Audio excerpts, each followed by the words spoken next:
I was a graduate student in Boston before I came to Indianapolis. Sometime my first winter in Boston, I started volunteering with an organization that works to strengthen neighborhoods by empowering individuals. I didn't have a car while I lived there. I didn't really need one where I was living. Boston has a pretty reliable public transportation system. My commute to serve at this organization took a train into the city, short walk through downtown, and a bus, a total of about 45 minutes. My walk downtown was physically challenging in the winter. You see, I was raised in Southern California, so winters in the Northeast were a bit of a shock. The wind was harsh and biting, and the piles of snow along the sidewalks seemed to never end. There really was no such thing as too many layers. My walk downtown also became emotionally challenging. One particularly relentlessly cold day, I tightened my hood around my head, and as I looked up, about 20 feet ahead of me, I saw a man sitting up against a wall. He had a black blanket wrapped around him. I was shocked. Homelessness is a big issue in Los Angeles, one that I had learned a lot about, but it wasn't really until I had lived in the Northeast for a winter that I really began to feel what it might be like to not have a home. Also walking towards this man, but in the opposite direction of me, was a group of about 3 adults in professional attire. I saw the man experiencing homelessness extend a cup out to these individuals. Their discomfort was evident as they burrowed into their coats and turned away, their eyes glued to their phones.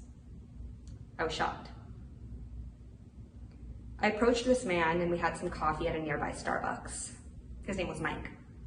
Mike, a Los Angeles native, had recently lost his job, and that sent him into a spiral of challenges, including losing his home. My heart broke for this man, and I was enraged at the 3 individuals who had ignored him. I find solace, however, in today's gospel. Matthew tells us of a Canaanite woman who approached Jesus with a request of healing for her daughter. Some background information is helpful here. Israelites and Canaanites didn't really get along. There's a long-standing conflict that can be traced all the way back to the book of Joshua. So to the Jews, and thus to Jesus, the Canaanite woman is an ethnic and religious outcast. In the ancient Near East, men were also the ones who typically advocated for their children. So this leads scholars to believe that this woman was probably divorced or widowed. As an unmarried Canaanite woman, she was triply marginalized: unmarried, Canaanite, and a woman. This passage is challenging because Jesus treats the woman in a way that seems a little bit removed from our conventional images of this gracious, all-giving healer. He ignores her, tells the disciples that he was sent only to the lost sheep of the house of Israel, which would, in theory, mean not her, and finally addresses her by saying that it is not right to take the children's food and throw it to the dogs. Despite being renounced, the Canaanite woman persists. She says, "Please, Lord, for even the dogs eat the scraps that fall from the table of their masters." Now, scholars have discussed many reasons why Jesus may have responded to the woman in need in this way.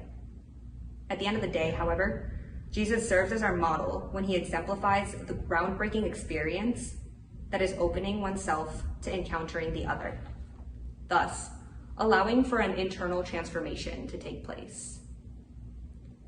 In many ways, the Canaanite woman ministered to Jesus by opening up the possibility of his ministry to others, to those his community pushed to the margins. Because of this, Jesus says to her in reply, "O woman, how great is your faith?" And her daughter is then healed.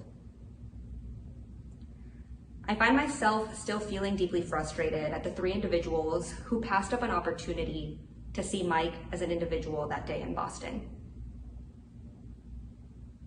But I find solace in Jesus' encounter with this Canaanite woman because he shows us what is possible when we choose to encounter those who are marginalized in our communities.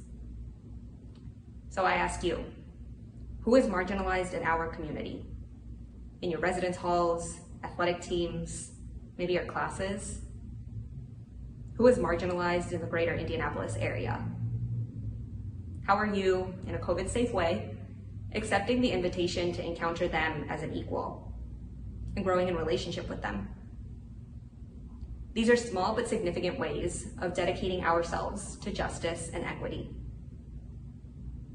From Jesus' example in today's gospel, we see the true beauty of a commitment to growing into that.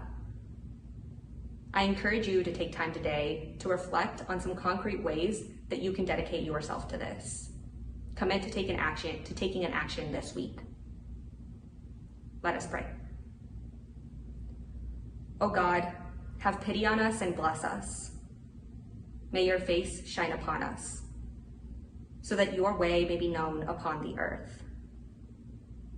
May the nations be glad and exult, because you rule the peoples in equity. The nations on the earth you guide. May all the peoples praise you.